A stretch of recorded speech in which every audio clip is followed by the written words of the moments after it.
तुम कोई गुंडा नहीं हो, बल्कि तुम्हें एक नेता बनना है। सब ठीक हो जाएगा।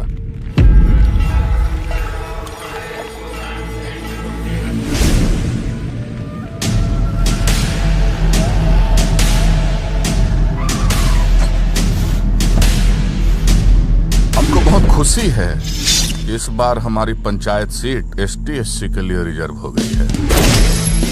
ये गोली किसके खेत में गिरी होगी? पता नहीं किसके खेत में गिरी होगी। हम चाहते हैं कि अगर हम यहाँ खड़ा होकर रॉकेट लॉन्चर भी दाग दें, तो रॉकेट हमारे ही जमीन में गिरना चाहिए।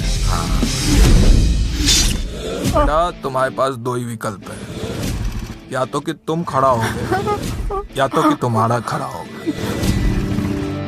तो आप ही हैं जो इलेक्शन में खड़े हो रहे हैं? मैं ही नहीं, मैं भी इलेक्शन में खड़ा हो रहा हूँ। राजनीति उजनीति बड़े लोगों का काम है, हम छोटे लोगों को रोटी कैसे कमाना ये सोचना चाहिए। जिंदगी भर गुलामी करते करते आपकी सोच भी वैसी ही हो गई है बाबूजी।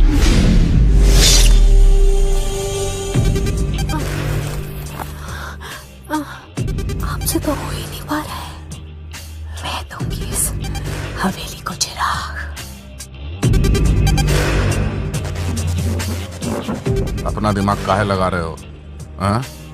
बात नहीं मानोगे ना? मुझे पावर चाहिए, तो इच्छे छोटा करके और ये मैं छोटे से लेकर जाऊंगा, इसी में पिसवा दूंगा।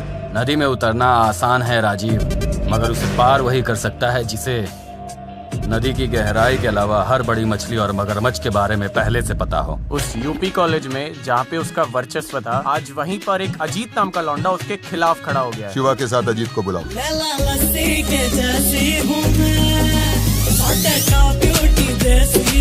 मगर हमारा भी एक उसूल है,